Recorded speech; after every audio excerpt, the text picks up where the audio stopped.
बिस्मिल्लाहिर्रहमानिर्रहीम, अस्सलामु अलैकुम। मैं हूं मुकर्रम कलीम और आप देख रहे हैं प्रोग्राम इंकशाफ। एक और बरस बीत गया। ये बात सच है कि यह साल हम सब पर बहुत भारी रहा, क्योंकि कोरोना जैसी मूजी वबा ने हमारी ज़िंदगियों को यकसर तब्दील कर दिया। लेकिन ये बात भी सच है कि मुश्किल की इस घड़ी में इंसानों के लिए एक दूसरे के दिलों में एहसास और दर्द का जज्बा पैदा हुआ। मगर अल्लाह जाने वो कौन से लोग हैं जिनके दिल अब भी पत्थर के हैं और जिनके हाथ अब भी जुल्म करने से बाज नहीं है।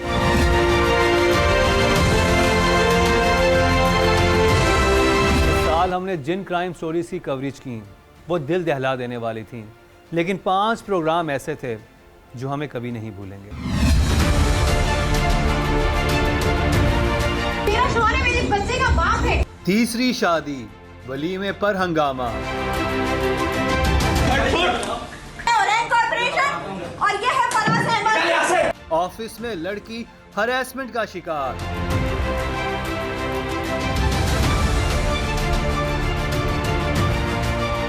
बहन भाई ने छुपाई मां की 12 साला पुरानी लाश,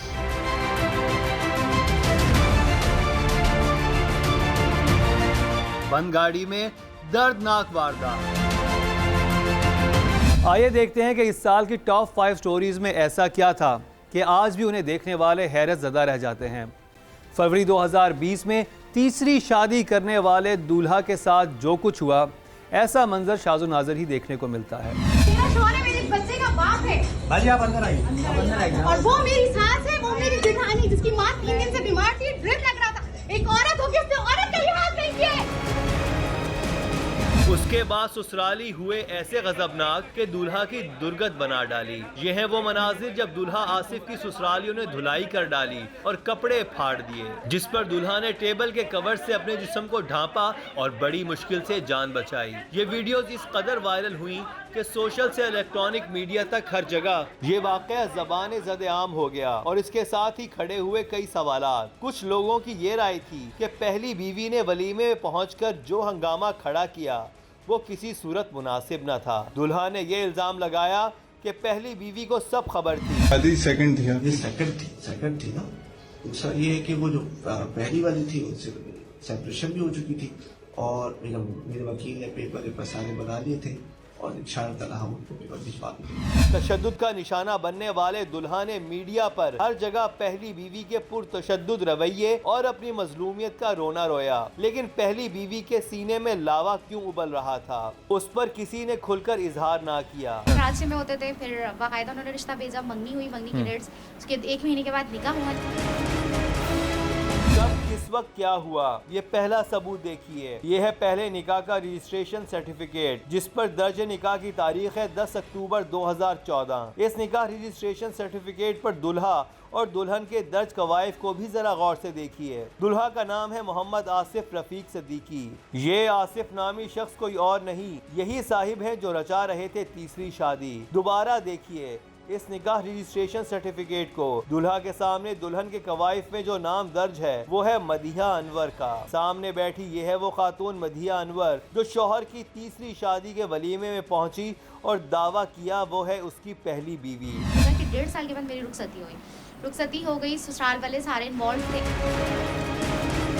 ये है दूसरा सबूत, निकाह के 1.5 साल बाद रुखसती की ये तस्वीर। इस तस्वीर में दुल्हन मदीहा के साथ शेरवानी में मलबूस दुल्हा मोहम्मद आसिफ ही है। सिर्फ यही नहीं, इस यादगार मौके पर ससुराली भी मौजूद हैं। और ये है रुखसती के बाद की हसीन यादों की तस्वीर, जहां आसिफ भी खुश है और शौहर के साथ मदीहा की खुशियों का भी कोई ठिकाना नहीं। लेकिन कौन जानता था इन जाहिरी खुशियों के पर्दे में दुखों का तूफान छुपा है। शादी के बाद ससुराल वालों को ये रवैया कि हम आपको पसंद नहीं करते हैं। अच्छा, जब मंगनी हुई तो उनकी तरफ से कौन कौन शरीक हुआ? फैमिली सारे कैसे? लोग, पूरी फैमिली शरीक हुई। मंगनी के बाद भी घर भी आए, फिर निकाह हुआ, निकाह में भी सब आए, निकाह के बाद भी मामलात होते रहे, सब आए। लेकिन किसी ने हमसे या मेरी मम्मा से या मुझसे नहीं कहा कि हम आपको पसंद नहीं करते।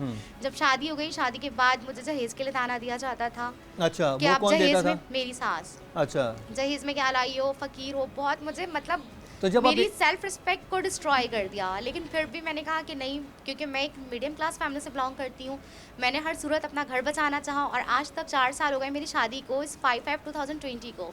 तो मैं टॉलरेट इसलिए की क्योंकि मम्मा पापा ने बहुत मुश्किलों से, क्योंकि मेरे बाबा जो है एक वॉल पेंटर थे, बहुत मुश्किलों से मेरा जहेज जो भी जमा किया, और इनकी रिस्पेक्ट, क्योंकि जब माँ बाप अपनी बच्चियों की शादी करवाते हैं, हमारे माशरे में बेटियों के साथ कुछ भी हो वो सह लें तो ठीक है, लेकिन अगर किसी का डाइवोर्स हो जाता है तो लोग इसको एक निशाना बना लेते हैं कि नहीं, इसकी बेटी के साथ ये हो गया। सास ने मुझे हर बार यही कहा कि मैं तुम्हें डाइवोर्स करवाऊंगी, शुरू दिनों से कि मैं तुम्हें डाइवोर्स करवाऊंगी, आसिफ की दूसरी शादी करवाऊंगी। तो दूसरी तो नहीं, ये तीसरी शादी हो गई, और मुझे खुफिया यानी कि मुझे किसी ने बताया नहीं। और अभी भी जो मैं इस 10 फ़रवरी को जो पहुंची हूँ, मुझे ये पता था कि इनकी सेकंड मैरिज है। जब मैंने उस लड़की को देखा तो मैं खुद शॉक्ड हो गई कि ये थर्ड है। आपको कैसे इल्म हुआ, क्योंकि आपको बाद में पता चला अपनी शादी के कि आप इनकी दूसरी बीवी हैं? मैं पहली बीवी। पहली तो दूसरी कौन थी? दूसरी है, लेकिन उसका नाम मैं हाईलाइट नहीं करना चाहूँगी क्योंकि उसकी भी अपनी सेल्फ रिस्पेक्ट है और मेरे पास प्रूफ है, इसलिए मैं कह रही हूँ। और ये जो जिस शादी में सब कुछ हुआ है वो तीसरी बीवी? ये तीसरी है, और इसमें इनके घर वाले भी शरीक है, घर वाले मिल के लड़कियों की ज़िंदगी बर्बाद कर अच्छा, रहे हैं। आपको दूसरी शादी का इल्म कब हुआ? 2018 में। वो शादी आपकी शादी से पहले हुई थी या बाद हुई है? 16 में मेरी शादी हुई है, 2018 में मुझे पता चला, उस लड़की ने मुझे टेक्स्ट करा ऑन मैसेंजर कि मैं आसिफ के मैसेज हूँ। तो मैंने कहा ऐसा हो नहीं सकता, क्योंकि सही से बात है, एक बीवी एक्सेप्ट कर नहीं सकती, और वो बीवी जिसे उसने पसंद की शादी की हो, क्योंकि पसंद तो एक बार होती है, बार बार नहीं होती है। तो मैंने अपने हस्बैंड से पूछा कि ऐसी कोई बात है, उन्होंने कहा नहीं। तो मैंने कहा अच्छा चलो ठीक है। उन्होंने मुझे कहा कि ऐसा कुछ भी नहीं है, वो मुझे पागल बना रही। मैंने कहा कोई भी लड़की किसी के साथ अपना नाम नहीं जोड़ती, इसमें कुछ रिलेटिव बेस है। तो वो मुझे कह रही, उन्होंने कहा ऐसा कुछ भी नहीं है। मैं जब इन मामलात में तहकीक करने लगी, मैंने घर वालों से बात की, उन्होंने कहा नहीं वो झूठ कह रही है, ऐसा कुछ भी नहीं है, जस्ट मंगनी हुई है। मैंने कहा मंगनी क्यों हुई? तो उन्होंने कहा बस मेरी मर्जी, मैं करना चाहा था, मैंने कर लिया, मुझे तुमसे खुशियाँ नहीं मिल रही तो ये नहीं मिल रहा। इट्स मीन कि वो मेरी अपनी ज़ात के बारे में कह रहे कि तुमने मुझे खुश नहीं रखा। ये है वो मनाजिर जब मदीहा शादी हॉल में पहुंची और उसने वहां मौजूद दुल्हन को देखा। मदीहा के मुताबिक आसिफ ने जिस दूसरी लड़की से खुफिया निकाह कर रखा था, ये लड़की वो नहीं बल्कि कोई और थी। मतलब आसिफ तीसरी शादी कर रहा था। जब आप वहाँ पर गई तो क्या आपके ससुराल वाले भी मौजूद थे? जी, मेरी सास, मेरी जेठानी, मेरी नंदे, जो कि मुझे कहती थी कि बैग पे हम तुम्हारे साथ हैं, आसिफ अगर गलत करा हम नहीं करेंगे, हमारी आगे हमारी बच्चियां। जब मैंने अपनी नंद से कहा कि शाहज़ा तुम मुझे इस तरह से कहती थी, तो मुझे कह रही है कि तुम्हारी औकात ये थी, मेरे भाई ने कुछ गलत नहीं किया। मेरी सास ने मुझे इतनी गंदे गंदे वर्ड्स कहा कि मैं आपको बता नहीं सकती। अनवर साहब, अगर कोई फ़र्द, क्योंकि इस्लाम में 4 शादियों की इजाज़त है, लेकिन उसमें ये भी है कि आप अपनी पहली वाइफ से बात करके फिर शादी करेंगे, तो क्या कहता है कानून, क्या कहता है इस हवाले से, क्या सारी चीज़ें वो थोड़ा सा बताइएगा। और क्या वो वैलिड होता है निकाह अगर बीवी से इजाज़त ना हो तो? छुपके किया निकाह तो वैलिड होता है, क्योंकि निकाह का एक हमारे पास वो आर्टिकल मौजूद है, उसके तहत। इसमें दूसरी एक बात ये है कि निकाह नामे में एक खाना दिया जाता है, उसमें ये लिखा जाता है कि आया दूसरी शादी के लिए इजाज़त दी गई है या नहीं। हाँ। तो हमारे यहाँ जो निकाह ख्वान है वो उसके ऊपर क्रॉस लगा देते हैं। हाँ। कोई चीज़ नहीं लिखते, जबकि इसको फिल करना चाहिए और लिखना चाहिए इजाज़त ली है या नहीं ली है। एक तो ये चीज़ है, ये लेकुना हमारे यहाँ हर निकाह नामे में रहता है, जो नहीं होना चाहिए। हाँ, कवारा लिखा होता है दूसरा। हाँ, हाँ नहीं, एक और चीज़ है उसके अंदर, बाकायदा एक वो बना हुआ है खाना, उसके अंदर ये होता है कि भाई आया पहली शादी है, दूसरी है, फिर उसके बाद अगर है तो उसमें इजाज़त ली गई है या नहीं ली गई, यानी ये दोनों उसको छोड़ दिया जाता है। और यहाँ इनके केस में इस तरह है कि उसने निकाह नामे में अपने आप को शायद कवारा जाहिर किया है, तो ये एक फ्रॉड है। और कानून के मुताबिक जो है, मैं यानी अगर आप किसी के साथ कोई भी किस्म का एग्रीमेंट कर रहे हैं जी। और उसमें आप झूठ बोल रहे हैं, तो वो मेरे ख्याल वो चीज़ वैलिड नहीं होती। बिल्कुल बिल्कुल, एक्ट जो वो यही है कि एक मुआहदा होता है आपस में, उस मुआहदे के तहत अगर मुआहदा ही गलत लिखा गया हो तो मैं तो ये समझता हूँ कि वो निकाह अभी शक शुबे में आता है। जुर्म की हर दास्तान हमें मोहतात बनाती है, और ख़ास कर अगर जुर्म का निशाना बनने वाली कोई लड़की हो। हमारे यहाँ दफातर में काम करने वाली अक्सर लड़कियाँ हरासमेंट का शिकार होती हैं। कराची की एक ऐसी ही लड़की की वायरल वीडियो ने पूरे मुल्क में तहलका मचा दिया।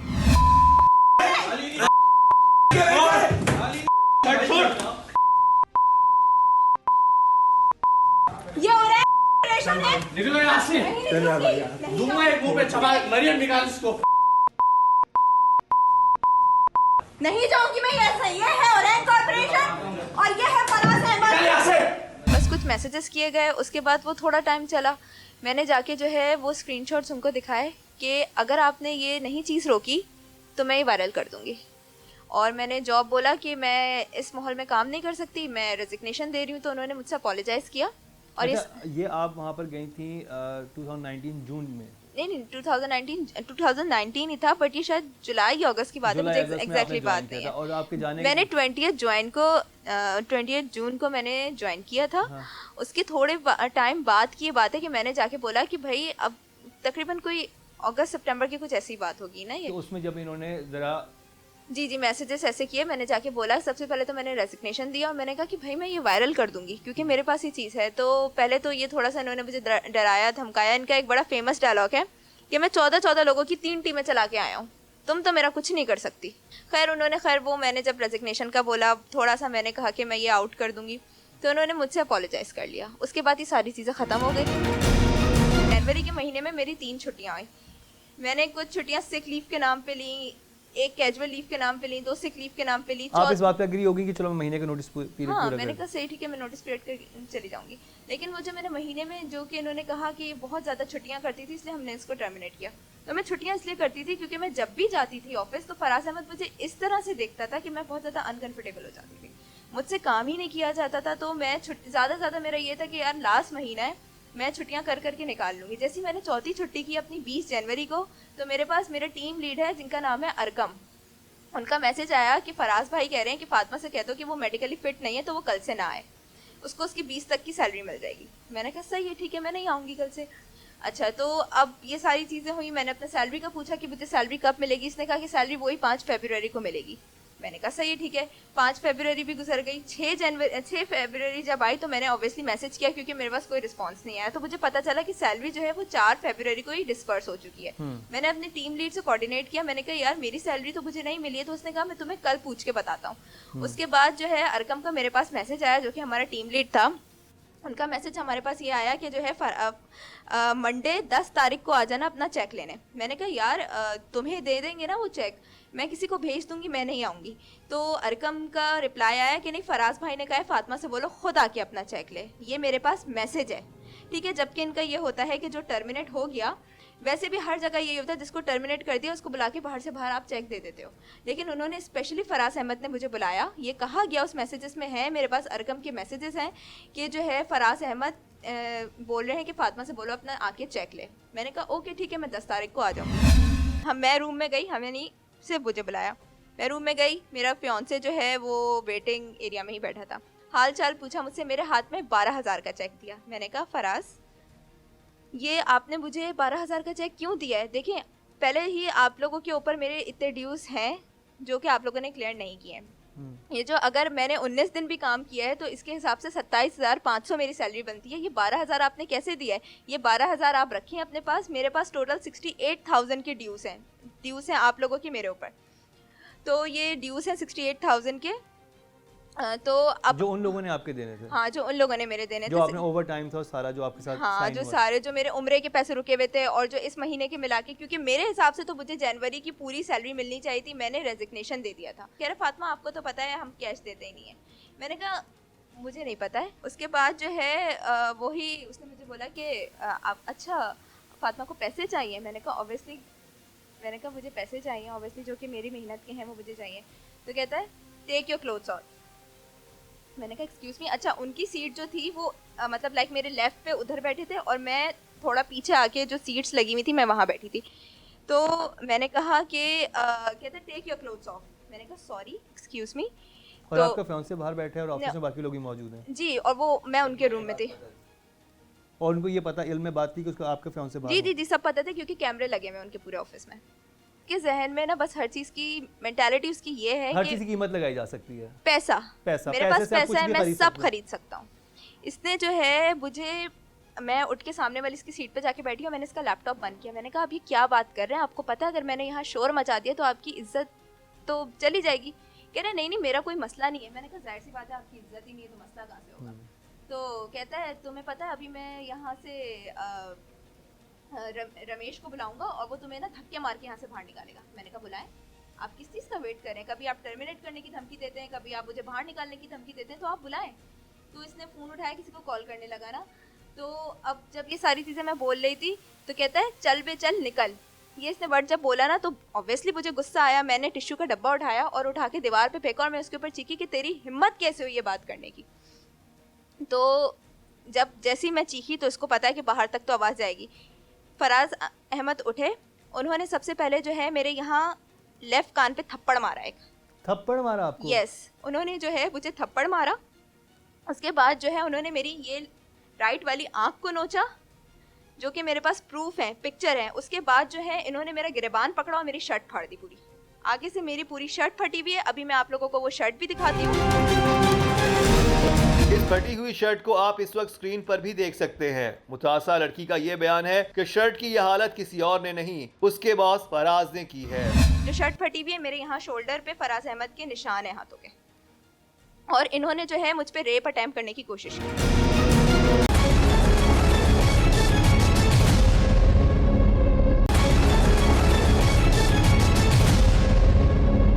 जहां प्रोग्राम इंकशाफ में दिखाई जाने वाली कुछ कहानियों ने इंसानों के ज़मीर को झंझोड़ा, वहीं कुछ कहानियां ऐसी भी थीं जिन्होंने देखने वालों पर खौफ मुसल्लत कर दिया।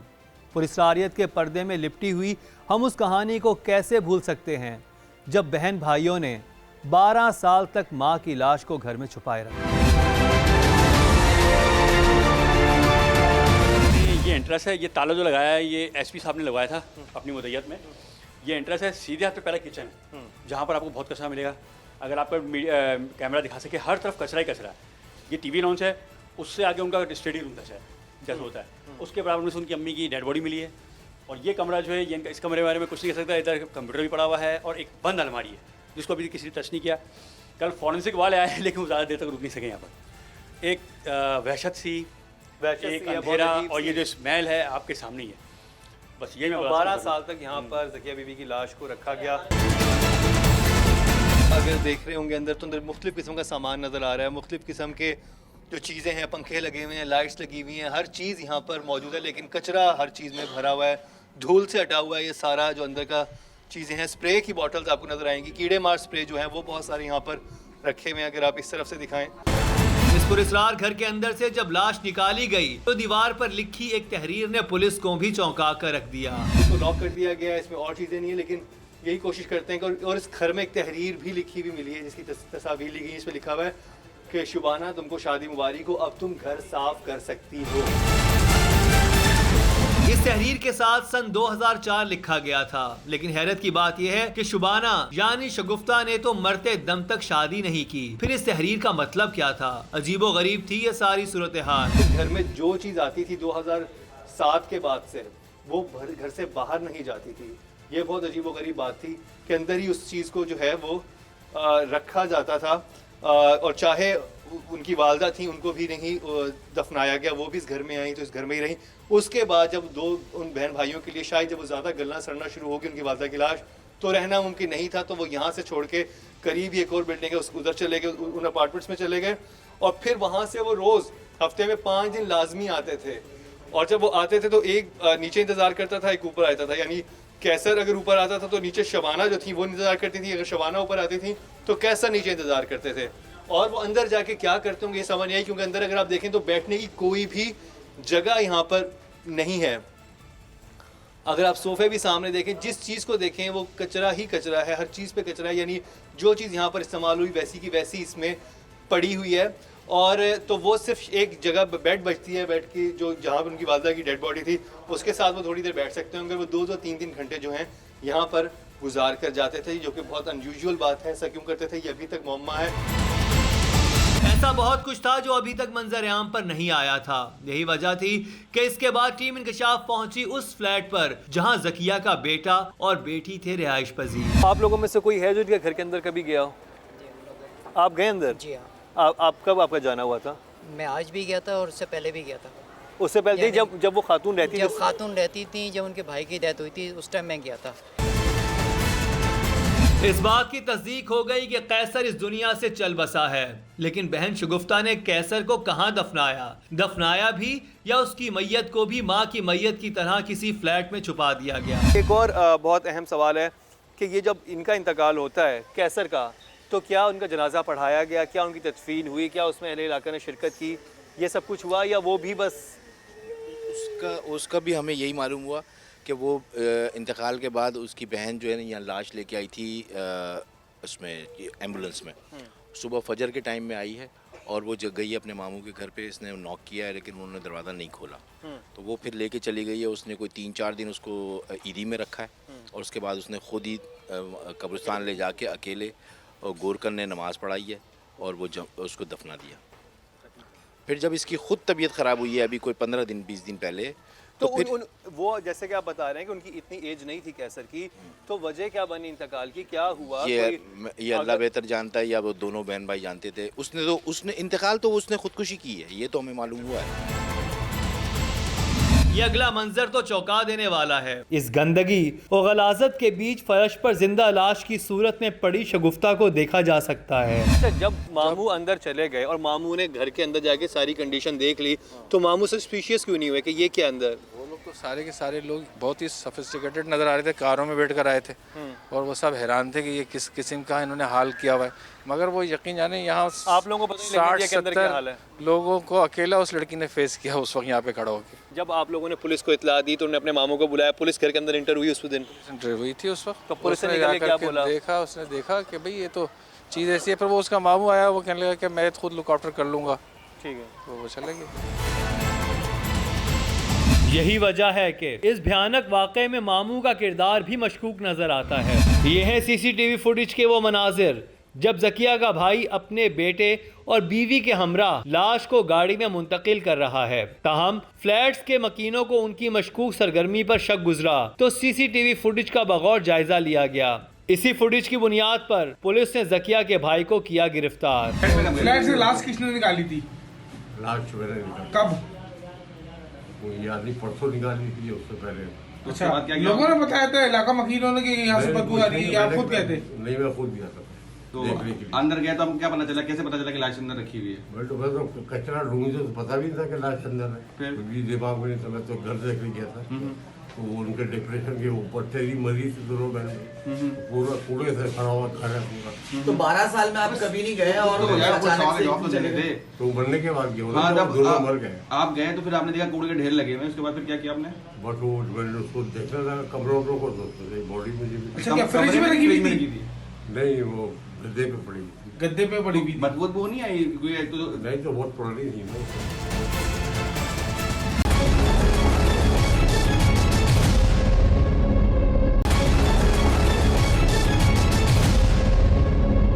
कुछ ऐसे वाक़यात भी पेश आते हैं जिन्हें देखकर इंसान के दिल से बस यही दुआ निकलती है कि ऐ काश ये सच ना हो। प्रोग्राम इंकशाफ में दिखाई जाने वाली मंगू पीर की कहानी ऐसी ही थी, जहां कार से मिली थी 2 बच्चों की लाश।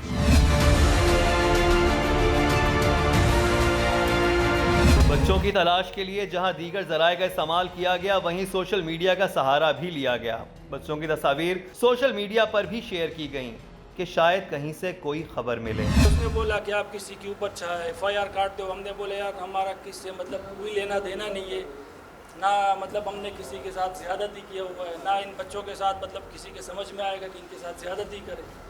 तो इसी सोच से हम लोगों ने मतलब उसको ये जैसे बताया तो उसको भी पता चला कि इतने बच्चों के साथ, तो फिर उसने आसपास मतलब किसी से पूछा भी होगा, तो फिर वो चले गए। फिर आ गए, उसने बोला कि हम लोग साथ में हैं, हम ढूंढते हैं। वो यही बोलता था कि आपको किसी भी शक है तो हम मुझे बता दें, डरना नहीं।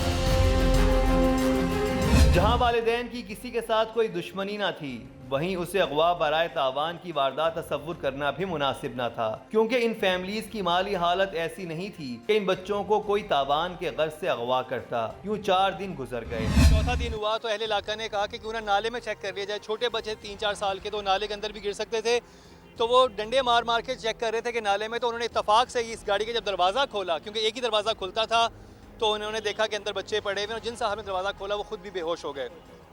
और आप कैमरा ज़रा इधर लाइएगा तो मैं ज़रा ये दिखा दूं कि उन बच्चों के साथ एक्चुअली हुआ क्या, कि वो अंदर तो चले गए इस गाड़ी के, लेकिन आप ये देख सकते हैं अंदर से खोलने वाला जो सिस्टम है वो बिल्कुल टूटा हुआ था। जब उन्होंने दरवाज़ा अंदर से बंद कर लिया तो वो इसके अंदर कैद हो गए, उनके लिए बाहर निकलना मुमकिन ना रहा। और गाड़ी के शीशे अगर आप देख सकते हैं इतने गंदे हैं कि पता ही नहीं चलता कि अगर बाहर से खड़े होकर देखें कि अंदर कोई मौजूद है। और वो दोनों बच्चे थे, इतने छोटे थे कि बोल भी नहीं सकते होंगे, वो उस वक्त रोए होंगे, चिल्लाए होंगे, लेकिन क्योंकि इतनी चलती हुई यहाँ पर ट्रैफिक है तो उनकी आवाज़ जो है वो मुमकिन नहीं होगा कोई सुन सके। और अभी मुझे जैसे अदनान ने बताया, इरफान ने बताया कि वो यहाँ से गुजरे हैं, और लेकिन उनको उस वक्त भी उन्होंने ये नहीं देखा कि उनके जहन में नहीं आया गाड़ी के अंदर हो सकता है। और उस वक्त पहले ये मज़दा जो यहाँ पर बड़ी बस खड़ी हुई है ये भी इस जगह पर थी, तो ये बिल्कुल ही कॉर्नर हुई हुई थी गाड़ी, तो किसी के इल्म में नहीं आ सका कि वो बच्चे यहाँ पर मौजूद है। बाद में शीशे तोड़ के उन्होंने बच्चों को निकाला। टीम इंकशाफ ने जब इस हवाले से तहकीक की तो ज़राए से ये पता भी चला कि इन बच्चों को गाड़ियों में बैठने का शौक था। इस मालूमात के नतीजे में ये कयास किया जा सकता है कि बच्चे शायद खेलते खेलते गाड़ी में जा घुसे और फिर ख़राब लॉक की वजह से बाहर ना निकल सके। तो बज़ाहिर तो हमें यही लग रहा है कि ये जो बच्चे हैं ये गए हैं और इस कार की एक गेट खुलता था, वहाँ पर ये गए, उसके बाद ये फिर इन लोगों ने बड़ा कोशिश किया है कि निकलने का, मगर वो नहीं निकल सके। अगर इस बात को सच तस्लीम कर लिया जाए तो फिर ये सोच कर ही दिल दहल जाता है कि मासूम बच्चे जब कोशिश के बावजूद लॉक ना खोल सके, वो बेचारे आवाज़ें तो देते रहे होंगे, वालिदैन को पुकारते रहे होंगे और फिर कोई जवाब ना पाकर न जाने कब तक रोते सिसकते बिलखते रहे होंगे। यूं हब्स, गर्मी और भूख से निढाल ये बच्चे मौत की वादी में उतर गए। अब ये था कि बच्चे जो हैं, हो सकता है कि एक दरवाज़ा उस गाड़ी का खुलता था, पुरानी गाड़ी थी, बच्चे किसी तौर उस गाड़ी में बंद हो गए। आप करीब में खेल रहे हो, बच्चों ने दरवाज़ा खोला, खुल गया, अंदर के बंद हो गए, ठीक, और फिर वो उसमें बंद रहे। और क्योंकि रोड काफ़ी चलती हुई है और फिर मिट्टी भी उस गाड़ी पे बहुत पड़ी हुई, बहुत ज़्यादा थी, तो पता नहीं चला कि अंदर कोई मौजूद है और वो बच्चे आवाज़ें देते रहे हों और वहीं पर भूख या प्यास से उन दो मासूम जानों का दम निकल गया हो। ये तो एक बात है, लेकिन जब इन बच्चों को हॉस्पिटल लेके जाया गया तो वहाँ पर ये पता चला कि इन बच्चों के सर पे चोटों के निशान हैं। ये एक नया इंकशाफ था जिसने गमज़दा वुरसा पर गम का एक और पहाड़ तोड़ा कि उनके बच्चे हादसाती तौर पर नहीं मरे बल्कि उन्हें कत्ल किया गया है। और ये वो सवाल है जिसने इस मामले को बहुत पुरस्कार बना दिया और उसमें ये लगा कि इसमें किसी एक ऐसे फ़र्द का हाथ ज़रूर है जिसको पता था कि वो बच्चे वहाँ पर मौजूद हैं और वो ऐसे ही बच्चे बंद नहीं हुए क्योंकि उन बच्चों के सर पे ज़रब लगाई गई। तो क्या ज़्यादा चोट थी, क्या था, ब्लीडिंग हुई थी, क्या था आपके ख्याल? रिपोर्ट में क्या है? रिपोर्ट में तो वजनी चीज़ से चोट ऐसे वो बता रहा था, बाकी रिपोर्ट तो क्लियर रिपोर्ट आनी भी, हम भी उसी का इंतज़ार कर रहे हैं ना। मगर वो जो ख़ुद मैंने देखा है, जो कंडीशन देखी है, तो उसमें जो है ना ये जो हड्डी थी ना, हड्डी, तो ये हड्डी तक जो है ना ऐसे टूटी हुई जो है ना वो हो रही थी महसूस दोनों बच्चों का।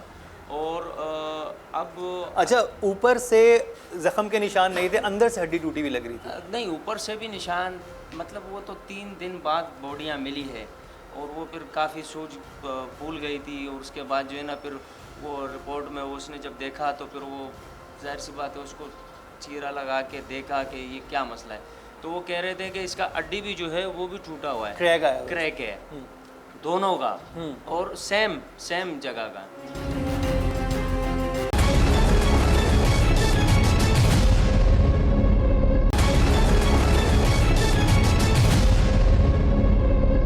इस साल क्राइम स्टोरीज़ के साथ साथ हमने अपने स्मार्ट सीरीज़ के प्रोग्राम भी जारी रखे।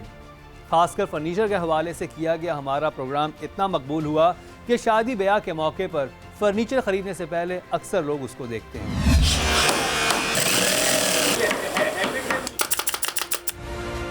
इस्लाम भाई, इस वक्त जो है क्या ट्रेंड है पाकिस्तान में, कराची में, किस किस्म की लकड़ी जो है फर्नीचर बनाने में सॉलिड जो है इस्तेमाल हो रही है? लोग ज़्यादातर तो शीशम को चॉइस करते थे, ठीक है, मगर अब इसकी जो है ना कमी आ रही है मुसलसल जो है ना। सही है। और इसकी जगह हम जो है ना कीकर भी इस्तेमाल कर सकते हैं, जामन भी इस्तेमाल कर सकते हैं। ये जो मेरे पीछे लकड़ी है शीशम की है? ये शीशम की लकड़ी है जी। और ये गीली और सूखी शीशम में क्या फ़र्क होता है? सूखी ये हमारे पास माल तकरीबन गीला ही पड़ा हुआ है ये। ठीक है, ठीक है। ये कुछ नग जो है ना ये सूखे नग हैं। अच्छा, ये सूखा है जैसे ये? जी जी, ये वाले नग जो है ना ये सूखे हैं, खुश्क हैं ये। हाँ, इनका रेट जो है ना अलग है, इनका रेट अलग है जी। अच्छा, जो गीला शीशम होता है वो कितने अरसे में सूख जाते हैं? ये जो गीला आप कह रहे हैं कि गीले नग हैं, ये कितने अरसे में सूख जाएंगे? इसको कटने के बाद तकरीबन 1.5 से 2 माह लगेंगे जो ना मतलब फिर जो है ना काबिल इस्तेमाल होगा। काबिल इस्तेमाल होता है। और आप मतलब मैक्सिमम 3 महीने तक आप रख लें तो ज़्यादा बेहतर हो जाएगी। 3 महीने तक आप सीजनिंग कर लें तो बेहतर। क्योंकि ये भी कंप्लेंट्स आई है कि लोगों ने बड़ा महंगा फर्नीचर खरीदा, शीशम का, लेकिन जैसे वो आया तो वो मुड़ गया या वो बनाते हुए ही फर्नीचर मैन्युफैक्चरिंग में ही टेढ़ा हो गया। मेन वजह जो है वो गीला उन्होंने इस्तेमाल किया होगा, उस वजह से जो ना वो टेढ़ा हुआ है। पहले ये बताएं कि जब आप लोग लकड़ी खरीदते हैं या आप कोई भी ये मटेरियल लेते हैं तो उसमें आपके साथ क्या क्या दो नंबरियाँ होती हैं? सबसे बड़ी बात ये है कि हमें चाहिए होता है सोफे में इस्तेमाल करने के लिए पड़तल। हाँ। अब पड़तल में ये होता है कि अगर तो वो कच्चा पड़तल मिल जाए। पड़तल क्या होता है, वही दिखाएंगे यहाँ पे एक है पड़तल का पीस लेकर आओ भाई। पड़तल ये कोई लकड़ी की किस्म होती है? ये लकड़ी की किस्म है, ठीक है ना, जो सोफा में खास तौर पे इस्तेमाल की जाती है। हाँ, और ख़राब वाली भी दिखा दे, सही वाली भी दिखा ले आओ ले आओ ले आओ। हाँ ठीक है जी। ये है एक्चुअली पड़तल, इसको कहते हैं। ये किस चीज़ की लकड़ी है? ये बाहर से ही आती है, लोकल नहीं है ये इम्पोर्टेड है। अच्छा। हाँ ये इम्पोर्टेड है, इम्पोर्टेड बाहर से ही आती है। ये कीकर की नहीं होती है ये? नहीं मैं वो कीकर वाला जो होता है ना, हाँ। कीकर जो सॉलिड फर्नीचर हम बनाते हैं। हाँ। ये देखिए, ये इसमें डल बन के आते हैं, ठीक है, ये देख रहे हैं आप। अब इसको हम फिर अपने आरा मशीन पे ले जाते हैं, जो हमें इंची 1.25 इंची का चाहिए होता है उसकी हम कटिंग करते हैं। कटिंग करने के बाद हम इसको फिर आगे फ्रेम में यूज़ करते हैं। ये इसका फ्रेम है, ठीक है, बेटा इसको हटा, ये फ्रेम है इसका। हाँ। इसमें हमने बैक पे कपड़ा सिर्फ इसीलिए नहीं लगाया ताकि आप इसको गौर से देख सकें। ठीक है। ये आप इसको, ये इसकी इंची की जो लकड़ है ये आपको दिखा रही है कि सॉलिड बना हुआ है, इसका फुल कुशन में बना हुआ है, फुल कुशन का सोफा है ये, ठीक है ना। ये कच्चे की लकड़ में, अगर ये आधे इंच की लकड़ लगी हुई है तो इसका मतलब है कि ये ज़्यादा देर नहीं चलती। ठीक, यानी थोड़ा सा कीजिए, यानी कि अगर ये लकड़ी जो है ये आप कह रहे हैं 1 इंच की है, ये 1 इंच 1.25 इंच की लगी हुई है, ठीक है। और अगर ये आधे इंच की होगी तो इसका मतलब है आपका वो चल नहीं सकेगा सोफा, ये अच्छा देर पा नहीं होगा। अच्छा, अब यहाँ देखें, अब नीचे यहाँ पर ये तो आधे इंच की है ये वाली। ये आधे इंच की नहीं, ये 1.25 इंच की है। ये इसलिए दी गई है, ये सपोर्टर है इसका, फ्रेम इसका फ्रेम से तल्लक नहीं है इसका। अच्छा, जब एक आदमी जाता है किसी शॉप पे और फर्नीचर क्या वो शोरूम है, ठीक है, अब शोरूम वाला तो आपको नहीं खोलने देगा, जाहिर बात है वो कीलों से लगा हुआ होगा, जैसे ये आपने स्टेपल पिन से लगा हुआ होता है, तो आप कैसे पता करेंगे कि अंदर जो मटेरियल है लकड़ी का? अच्छा, सबसे बड़ी बात ये है कि जब भी आप कोई सोफा खरीदने लगे आप उस पर कम से कम 2 या 3 दफा जंप करें। जंप करें? कैसे जंप कैसे? जैसे बैठते हैं जंप ले 1-2 दफा, हाँ। जैसे आप बैठ ही रहे, अगर आप शोरूम वाले को ये बताएंगे जंपिंग करना शुरू कर देंगे, शोरूम वाला आपको करने नहीं देगा, वो निकाल देगा, बोलेगा भाई तो आप क्या कर रहे हैं, ठीक है ना। तो उसके लिए जब आप जंपिंग करेंगे ना, जंपिंग करने में इसकी आवाज़ आना शुरू हो जाएगी अगर वो 2 नंबर लकड़ी होगी। अच्छा, कोई ना कोई वो कहीं ना कहीं से किसी न तरीके से वो अपनी चिड़चिड़ाहट की आवाज़ है, वो जब आवाज़ आएगी तो आप समझ लें कि ये सोफ़ा आपके काबिल नहीं। एक और काम बहुत होता है हमारे यहाँ, शीट्स में भी बेड बनते हैं, लासानी में बनते हैं, चिक बोर्ड में भी बना दे। तो इसमें अच्छा, अब एक तो होता है जो सॉलिड में लेना चाह रहे हैं, उनके लिए तो हमने बता दिया कि शीशम है, कीकर है, लोग आम की लकड़ी भी यूज़ कर रहे थे, जामुन की यूज़ कर लेते हैं। वो अब क्या सिलसिला है उसका भी हमने आपको टिप दे दी कि आपको अगर सॉलिड में चाहिए ही तो आप कीकर भी इस्तेमाल कर सकते हैं। उसकी पॉलिश ज़रा अच्छी करवा लें, पॉलिश एक्सपेंसिव वाली करवा लें तो फर्नीचर की लुक ज़रा महंगी निकल आएगी। इसमें ये बताइएगा कि ये जो शीट्स होती हैं, शीट्स में भी बहुत खूबसूरत काम होता है और वो भी बहुत एक्सपेंसिव भी होती हैं, उसमें कौन सी शीट जो है बेहतर है जिसमें आप फर्नीचर बनवा सकते हैं? पार्टस की शीट होती है, पार्टस और मरबोक। पार्टिस की शीट यहाँ पड़ी है, कोई दिखा सकते हैं? बेडरूम में जो चीज़ सामने नोट करने वाली है, ये ओक पार्टेक्स लगा हुआ है, हाँ। ये लकड़ी नहीं है, ये शीट है। अब इसके ऊपर जो ये हमने गोला लगा दिया, ये वाला, हाँ। ये जो इतना गोला, सिर्फ ये गोला सॉलिड का है। ये आप लसानी का भी लगा सकते हैं, कीकर का भी लगा सकते हैं, शीशम का भी लगा सकते हैं, ठीक है ना।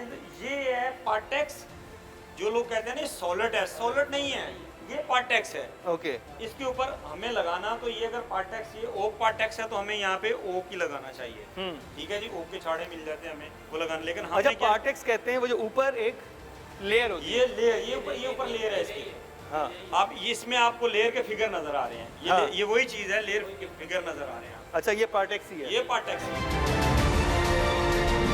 बेड बनाते वक्त कैसे हो सकती है हेर फेर, आइए आपको अमली तौर पर दिखाते हैं ये सब। मुझे बताइएगा ये बेड में कहाँ का मटेरियल यूज होता है जो नजर आ रहा होता है, ये बताइएगा।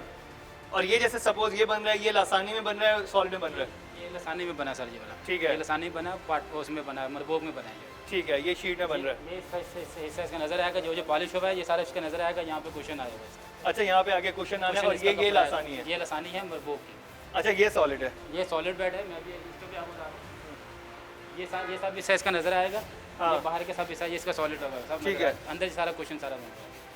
अच्छा, ये लासानी है, ये वुड है? ये वुडन वुड इसमें आपको एक चीज दिखाता हूँ। इसमें ये देखें, ये सॉलिड फ्रेम बन रहा है, हाँ, ठीक है ना। जो जगह कुशन हो जानी है वहाँ कच्चे की लकड़ी इस्तेमाल की, क्या किया गया? कच्चे की लकड़ी, यहाँ पे जो पड़तल मैंने आपको कहा था ये वही यूज हुई है। तो पड़तल किस चीज़ की लकड़ी होती है? पड़तल भी एक दरख्त का नाम है, दरख्त का नाम है। ठीक है, लेकिन ये लोकल नहीं है, लोकल नहीं है, पाकिस्तान में नहीं है। पाकिस्तान में जैसे अखरोट की लकड़ के बड़े बड़े दरख्त होते हैं, सेम ऐसे दरख्त इसके होते हैं। ये जो शीट लगी हुई है ये क्या लगा हुआ है? ये भी बोर्ड लगा हुआ है पार्टेक्स का। पार्टेक्स का? ये भी पार्टेक्स का ही बोर्ड है। अच्छा जी, जो ये भी नजर नहीं आना है। अच्छा, ये इसके अंदर जब बैटिंग चला जाए कुछ नहीं होता रहा। तो अब आपके पास फर्नीचर आता है पूरी मार्केट से पॉलिश होने के लिए, ठीक है, तो पॉलिश कितनी इंपॉर्टेंट होती है और पॉलिश में कितनी किस्म की किस्में होती हैं और पॉलिश करवाते हुए क्या क्या 2 नंबरी हो जाती है? सर पॉलिश 3-4 किस्म की होती है। एक होती है सिलर लेकर, एक होती है दाना पॉलिश, ठीक है, और सबसे अच्छी जो है ना सिलर लेकर होती है। सिलर लेकर कौन सी है? ये सिलर लेकर ये फाइनल हुआ है जी, ठीक है, ये सबसे बेहतरीन पॉलिश है। अच्छा, ये सिलर लेकर है, ये अखरोट पार्टेक्स है। हाँ, ये अखरोट पार्टेक्स के साथ। और ये बेसिकली लासानी की शीट पे बनी हुई है? नहीं, ये पार्टेक्स है। पार्टेक्स और लासानी सेम नहीं होते? जी सेम ही है। ये 3rd क्लास का नहीं, इंपोर्टेड चिप बोर्ड है। देखिए चिक बोर्ड तो चिक बोर्ड होता है, हमने जो अभी तक शो में बात की है वो ये कि लासानी बेहतर है और पैटेक्स चिक बोर्ड सेम होते हैं। चिप बोर्ड अलग चीज़ है, पार्टेक्स शीशम का वो अलग चीज़ है। ठीक है, पार्टेक्स का ही माल है।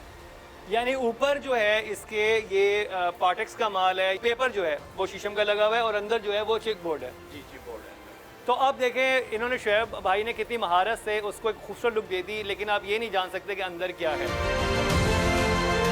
एक आम आदमी को कैसे पता चलेगा कि ये जो अंदर है वो चिक बोर्ड इस्तेमाल हुआ हुआ है? सर इस तरीके से पॉलिश के बाद नहीं पहचान सकेगा। नहीं पहचान सकते? कोई भी नहीं पहचान सकेगा, लेकिन आप अंदर का दराज वगैरह खोलेंगे तो आप यहाँ से पहचान लेंगे। अच्छा, इसके अंदर दराज होगा ना? ठीक है, ठीक है, आप यहाँ से पहचान लेंगे। ये आपको ये चिप बोर्ड की निशानी है। हाँ, ठीक है, लासानी के अंदर जो है ना वो ये चीज़ नहीं आएगी। ये जो लाइन सी आ रही है जी, ये लाइन सी आ रही है, अलग से विनियर चिप बोर्ड के ऊपर प्रेस किया जाता है। इसका मतलब ये है क्योंकि अगर ये लासानी की शीट होती तो उनको यहाँ पर किसी भी किस्म की कवरिंग करने की ज़रूरत नहीं होती। इन्होंने अभी इसकी इस जगह को इस चीज़ से कवर किया हुआ है।